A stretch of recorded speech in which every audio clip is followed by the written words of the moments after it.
just thought we'd chat about gear a little bit. So how many athletes do you have in the pits here that you have to service? This weekend's a little different because obviously Trey's out.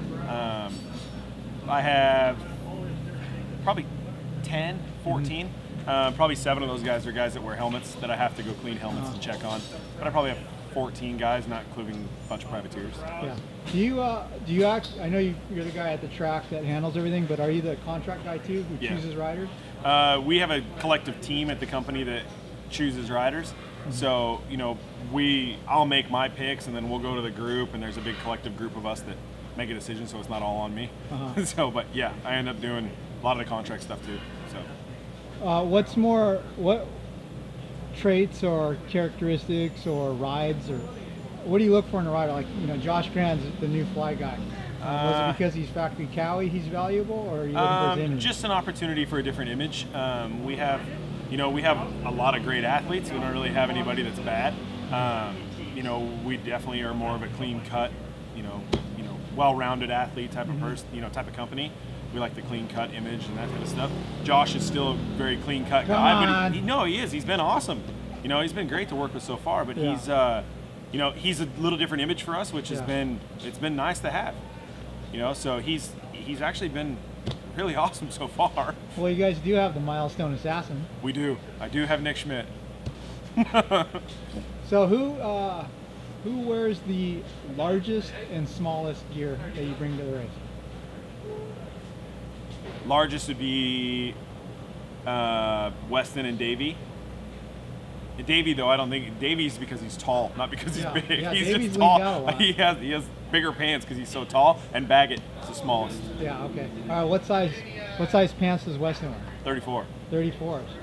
Now. But he could wear probably a 33, but 34 is what he's wearing. Yeah. It's funny because from the stands you'd think, oh, he's like a 38. He's so big, right? No, he's all muscle. Yeah, he's pretty small now. Who's the hardest rider on gear? Like, who just destroys stuff? Not saying your stuff is destroyable. I'm just saying. Man, honestly, they're not. Probably Baggett. Not even him. Nobody really. Honestly, they're all pretty. I mean, it depends. They all ride so much. I would say they're all pretty equal. Nobody like really tears anything up, I guess. Baggett probably rides a lot more. I mean, he rides a lot. Like, he's always like he's also one of the ones that feeds me stuff all the time. Like, sends me pictures of stuff, and we're working on stuff. Feedback. Shorty rides a bunch. He's not too hard on gear, even though he's still doing most of the retirement stuff. But he still rides a bunch. Weston's hard on. I mean, they're all kind of equal, honestly. Nobody's really that bad. So. Yeah. So, who is of all your riders? Who's got the craziest peculiarity and like preference thing? Like, I know Shorty likes to wear those skin tight pants, right? They're all have their own little niche. Yeah. They're all weird. All right. So, what's Trey's weird thing? Jersey Fitment is big for him. Yeah. Jersey Fitment is probably one of the biggest ones for him. He likes him snug, right? Likes him snugger. Yeah. Not super snug, but not super loose. Like he's And like Davey's pants, you probably have to make Davey's of the pants. You probably have to make one of the legs bigger, right? No. Davey's pants. Davey's picky on gloves. Very picky on gloves. Baggett's picky on gloves. Weston's picky on gloves. Gloves are always a picky point for every guy. So I know that I was chatting with somebody once, and it seems like most racers wear like small helmets. Like, so the person I was talking to at the time, and then they said Davalos was extra large. So I thought that was kind of odd. But so you're saying there's no kind of common size for a racer? Medium. Medium? Most common? A lot of medium. So every time the guys get a new set of gear, do they get a new helmet, or is it? Depends on the colorway of the gear. Depends on the colorway of the gear. Sometimes we'll rerun helmets for a couple weeks. Supercross is hard on them because the starts and the racing is pretty tight for the most part. A lot of rock chips, a lot of stuff gets beat up. Outdoors is worse, but I'd probably get 2 weeks, sometimes 3 weeks, sometimes 4. It depends on the guy. Yeah. But I mean, they don't get new helmets every week. Yeah. But every couple we'll go through a new helmet. What are your thoughts on gear companies? Like a helmet is a premier piece of equipment, like the most important piece of equipment in your gear bag, arguably. Yeah, no, I'd say so. But when you guys make a helmet to match every single set of gear, does that affect the way a customer looks at a helmet? Like, oh, I can't wear that helmet because it doesn't match this gear?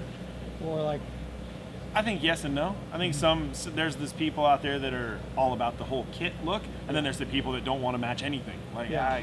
I don't know. It depends on the customer. J-Law back in the day. J-Law, The red gloves. he did not like. You only want to wear red gloves. That was his thing. So, Yeah. but it didn't bother me. Yeah. But yeah, I think it depends on the customer. Everybody's different. So. Okay, so getting back to the number of helmet things, like a guy like Trey who has to wear a Red Bull paint job, like do you get 20 helmets painted at the beginning of the year, or is it as needed? No, we rotate through. The Red Bull guys and the painter for Red Bull they're super on it. So I mean, I send a couple, they'll send me two, and we'll rotate through as I need one and they get beat up. You know, Red Bull obviously and KTM are premier companies. They like the best looking stuff all the time. So if it gets beat up, we rotate them out. You know, so but no, I send 4 or 5 up front, and then they'll paint them all, and then they'll just kind of rotate them in as we need them. Nice. So Curious there, does Red Bull pay for that paint job, or do you guys? Red Bull. Red Bull does. Okay. What would you say is, or who rather, is the most? You're gonna have to pick a favorite. Influential as far as like gear sales. Like, do people call in and say, "Yo, dude, I saw Weston wearing that blue stuff. I want that." Like, do you get feedback like that from any of the riders? That's probably more on the sales side with like JT and those guys. But I would say as far as like what I've heard the most and the longest is Shorty. Shorty. Shorty's been around for so long. He's such a well-branded athlete. People still recognize him. People still see what he's doing and where he's been. And I think every rider has their own little like niche that people pay attention to. Yeah. Weston's probably sold gear, Trey sold gear, but Shorty is probably the most, as far as long-term athlete, most influential because he's been around so long and everybody knows he's a fly athlete. Yeah. The new pant with the boa on the waist, how has that worked out for you guys? I mean, that's a very unique fly racing product that no one else does. It's been really good, and the riders like it because it's on the fly. They can reach back on the line, tighten it up, loosen it, whatever they need. It helps me as a gear guy because it's you can get half a size or so out of that. So some of those guys that are like a 32 and a half, you can put them in a 32 and loosen it all the way out. It helps me as a gear guy, but Yeah. it's been great. So I noticed the other day I was with Weston filming them, and the waist closures is super important at the pro level in Supercross because of the seat bouncing and stuff. I mean, there is I think his pants had a Velcro thing and a zip, and he's hard on waist closures because he's so big. When he goes to seat bounce stuff or like on off something, he'll blow stuff open. So we add a second belt to his pant, just because he's he is a strong enough guy that when he does that, sometimes with Trey I've had to do that. Not so much anymore, and then not on any of the boa pants we don't have to do that, but on sometimes I do have to do that. Cool. Well, thanks for the chat, Max. I think I'm waiting on the comment. I'm waiting on the comment, like the helmet polisher. No. I'm just saying, like me, I'm an editor, but I'm still a fan, so I think of these things and questions, and I'm curious about stuff like the gear. People ask me all the time about gear questions. It's surprising how much people think that it's all custom built and all everything. A lot of these guys wear stock product. Yeah. All my guys wear a stock pant that I pull off the shelf, Really? and then we add the belt or stuff like that. But it's all stock product. Helmets are all stock. I don't custom build anybody's helmets. We might change liners and cheek pads, but I mean, the only thing that really is a custom built feature would be a sublimated jersey. Yeah. That's just because of the weight and the heat. Definitely. But, They don't I mean, like all the transfers. That's right? one thing that a lot of people have the misconception is that it's all custom. It's not. It's all stuff we sell. So Is the fly helmet ECE or Snell? Snell and EC.